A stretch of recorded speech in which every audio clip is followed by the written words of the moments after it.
Nah, setelah kita paham gitu ya fundamentalnya, nah kita mungkin sedikit masuk ke yang agak teknisnya gitu Boleh, ya. boleh. Nah, kalau yang kita akan bahas nanti ada boost post, terus ada ads ya based on TikTok, Meta. Mungkin gue start dari yang memang lagi rame banget nih, TikTok. Ini kan lagi Boleh. social commerce gimana enggak ya? Karena kita tahu udah bisa sosmedan, bisa konten, ngumpulin audiens, bisa jualan pula. Siapa brand yang nggak mau gitu ya? Betul.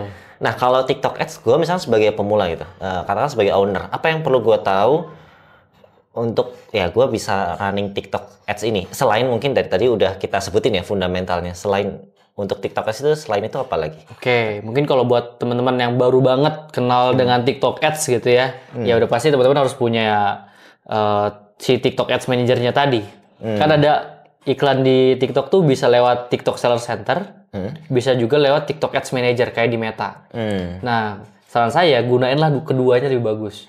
Lewat TikTok Seller Center juga jalan, lewat Ads Manager juga jalan, lewat yang HP langsung tuh pakai koin itu juga bisa langsung jalan juga nggak masalah kalau ada budgetnya. Oh, itu pilihan atau pakai semua atau Pakai gimana? semua. Oh, pakai semua. Pakai semua. Oke. Gitu. Terus kalau misalkan tadi basicnya fundamental, balik lagi iklan TikTok Ads itu kan mirip-mirip kayak iklan yang kalau saya klik keranjang kuning langsung pop up kan disebutnya social commerce ya. Iya. Ya tadi balik lagi customer journey-nya. Oke. Customer journey pasti udah bakal beda dong dengan iklan di Meta dong. Karena kan iklan Meta mereka kalau Meta biasa kan pasti lewat landing page atau langsung direct WhatsApp ya. Iya. Direct messenger ya. Tapi kalau Meta Cipas kan pas dia klik langsung ke marketplace. Ya mirip tuh. Beda dengan TikTok ya? TikTok Ads kan pas diklik keranjang kuning. Nah, pahamin dulu customer journey dari kesalahan tadi tuh. Mana? Kontennya udah bagus ternyata. Secara matrix. Beyond dashboard tuh udah bagus tuh. Tapi pas diklik keranjang kuning gak ada penjualan. Nah, diperbaikin lah fundamental di produknya. Oke. Caranya gimana? Cek kompetitor. Benchmark. Apa yang perlu diperbaikin? Pasti ada kok. Produk ini tuh mereka pain point-nya di mana? Produk ini pain point-nya di mana? Produk ini pain point-nya di mana? Dan itu kan berarti terkait fitur juga ya. Misalkan kita customer journey ini akan dipertemukan dengan fitur yang apa? Misalkan konten organik gitu. Betul. Atau videonya. Lalu mungkin ketika consider mungkin dikasih live. Ini contoh ya, live-nya misalkan. Jadi apa? Consider karena dia butuh yakin sehingga mungkin itu live-nya mungkin nggak langsung beli, tapi mungkin oh gitu ya cara pakainya. Oh bisa gini ya. Betul. Mungkin nggak beli. Atau ketika kebetulan kemarin gue juga habis ke salah satu brand skincare, itu ternyata dari proporsi ininya, proporsi revenue-nya itu salah satu ya apa secara ini itu banyak dari shop gitu, tab shop. Jadi apa orang tuh langsung nyari. Berarti kan istilahnya apa ya? Secara brand itu dia kayak udah dicari gitu, udah cukup kuat gitu kan. Ataupun ada juga brand elektronik, itu yang waktu itu konsultasi dengan saya itu dia banyak dari afiliator. Nah itu kan berarti ternyata apa ya istilahnya journey ini bisa apa ya bisa beda-beda gitu ya. Makanya paling pertama kalau jadi konsultan atau jadi ad jadi bagian yang eksekusi itu selalu nanya historical data. Historical yang dia punya, datanya gimana? Karena data tuh udah paling faktual, ya, data udah paling fakta. Ya. Iya, udah paling fakta. Kalau memang bagusnya di sini, jeleknya di sini. Jangan sampai di tahapan awal kita maksain jeleknya harus bagus dulu. Kalau udah tahu yang bagusnya gini, kita efisiensi gimana caranya? Ini tetap bagus tapi budget minim. Baru kita punya budget lebih kan untuk testing yang baru. Oke. Gitu. Nah, berarti ini nyambung lagi ke pertanyaan selanjutnya. Apa itu kalau di TikTok kan dari yang saya lihat gitu ya, itu kan ada PSA, Product Shopping Ads, terus ada LSA, Live Shopping, sama satu lagi apa? VSA, Video Shopping Ads. Berarti kalau gue nanya nih, bagusan yang mana? Baik lagi berarti ya. Historical data, kalau belum punya historical data, dites tiga-tiganya. Tapi sebelum dites tiga-tiganya, dicobain dulu dioptimasi. Jadi jangan sampai, oke, saya cobain iklannya, tapi belum video yang dibikin tuh ya jelek gitu ya. Kita belum ada optimasi di konten atau belum diikhtiar lebih bagus gitu di konten. oh yaudah saya iklan aja live shopping, iklanin aja live saya. Tapi belum tentu iklannya cuman jelek gitu ya. Nah itu perlu diperbaikin dulu. Setidaknya kita punya asumsi bahwa konten yang kita deliver itu bagus. Live yang kita iklankan itu oke untuk diiklankan, ataupun produk yang kita iklankan secara foto katalog, judul, deskriptif dan lain-lain sudah membuat orang ingin membeli. Baru diiklanin, kita tes mana yang paling bagus gitu. Oke, diiklanin. Dan ngomongin diiklanin tadi ya, iklan pasti kita nggak jauh-jauh dari budget. Betul. Nah untuk TikTok, pertanyaan yang paling sering gue juga dapetin adalah berapa budgetnya minimal? Budget minimal udah pasti 100.000 per hari. Oke. Karena kan di TikTok beda sama Meta ya. Kalau di TikTok tuh budget spending sehari minimal 100.000 per campaign. Jadi 100.000 per hari atau 3 juta per bulan kalau 30 hari ya. Cuman kan itu cuma bisa satu objektif yang kita testing ya. Mau PSA kah, mau FSK kah, atau itu baru FSK. satu ya? Iya, itu cuma bisa pilih salah satu. Gitu. Kalau live itu kan kadang gue sering lihat ya. Ini gue memposisikan sebagai orang awam ya. Kadang gue ngelihat live sponsored gitu ya. Berarti kan si live-nya diiklanin gitu. Betul. Ya. Nah, kalau untuk live itu untuk live-nya doang ya, itu minimal berapa? Untuk spendingnya atau sama kayak tadi 100.000 per hari? Sama semua. Minimal sama ya? minimal memang dari TikToknya kan. Jadi minimal dari TikToknya dia spending sehari 100.000 untuk satu campaign. Dari pengalaman lu untuk spesifiknya live ya, karena kenapa gua agak condong ke live karena kan lagi ini ya. Lagi bagus ya. Live shopping. Nah, untuk live shopping ini dengan misalnya minimal ya 100.000 ini biasanya akan didatangkan berapa viewers, range atau dari pengalaman lu seperti apa? Biasanya sih kalau untuk 100.000 per hari paling datang ya kalau dia nggak optimal ya. Nggak optimal, jelek-jeleknya sih mungkin dapatnya cuma sekitar 500-an lah. 500 sampai 1.000 lah. Tapi kalau misalkan performing, maksudnya secara live-nya udah bagus properly, biasanya bisa lebih. Itu nggak bisa ditentuin. Kadang budget 100.000 bisa datangin 5.000 views, bahkan bisa lebih 10.000 views. Itu udah oke banget gitu. Jadi, apalagi betul, dan apalagi ini info A1 ya dari TikToknya gitu ya. Itu apa, ada istilahnya kayak ketika kita live apa ya, live-nya oke gitu ya, mempertahankan, terus CTR-nya gede, dan apalagi AOV, order value-nya, terus juga ada orang check out, itu akan digulung lagi lah istilahnya. Dia akan akhirnya ketika yang gua tangkap akhirnya ketika ads itu kayak sebagai mendatangkan traffic, tapi mempertahankan trafficnya ya tergantung lu live-nya lagi gimana. Host live-nya sih. Ya, host live, kemudian apa namanya, setup live-nya kan, promonya menarik atau enggak kan, gitu-gitu. Jadi meskipun mungkin budget sejuta pun gitu, tapi kalau host live-nya ya mohon maaf ya, nggak jelek loh ya, ataupun nggak bisa mempertahankan atau menarik lah istilahnya, ya percuma ya. Percuma. Ujung-ujungnya pasti spending duit, dan itu case-nya banyak banget di banyak yang saya handle gitu ya. Live-nya tuh jelek gitu, tapi sekalinya bagus live-nya itu ada beberapa, kan ada sampai kita tuh testing live 24 jam selama 1 bulan. Enggak sih, 23 jam ya, istirahat sejam lah tuh, HP meledak kan. Istirahat sejam, ganti HP gitu, ganti orang juga gitu kan. Shiftnya juga di beberapa, kita pengen tahu di jam mana dalam waktu sebulan, di minggu ini, di minggu pertama, minggu kedua, minggu ketiga, minggu keempat tuh biasanya mereka check out paling banyak di mana secara organik. Kita punya historical data. Kemudian di bulan kedua kita pilih.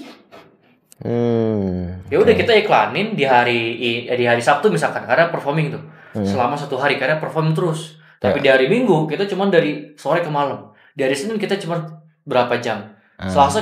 Selasa full kah atau berapa jam di jam-jam. Jadi kita benar-benar mainin si datanya itu, tergantung historicalnya. Berarti emang apa? Kalau udah menyangkut ads yang gue tangkap ya, emang perlu data driven juga ya. Perlu data driven. Nggak bisa kayak kayaknya sepertinya enggak. Ya base apa nih gitu ya? Ya harus ada base angkanya lah biasanya kita tuh. Minimal base-nya tuh asumsi kompetitor lagi. Kenapa? Ya minimal tuh ya. Iya minimal. Jadi nggak bisa kayak ini jelek nih kontennya.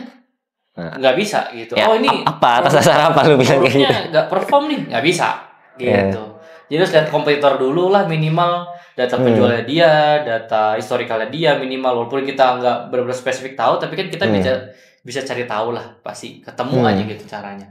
Oke, itu kalau kita ngomongin live shopping ads berarti kan ya tergantung dari hostnya juga, produknya juga gimana memang apa promosinya. ya mendemokan produknya ataupun produknya memang ada demand atau enggak gitu ya. Itu kalau dari mungkin secara LSE. Kalau VSE apa yang secara apakah mungkin ini dari gue ya, apakah mungkin lebih hooknya tag apa secara struktur kontennya atau gimana kalau untuk VSE ya, Kalau video VSE ya, ini mungkin trik yang udah umum tapi perlu terus dilakukan. wah apa itu? Kalau konten organiknya bagus, pakai aja buat VSE. Jadi nggak perlu develop konten baru buat iklan.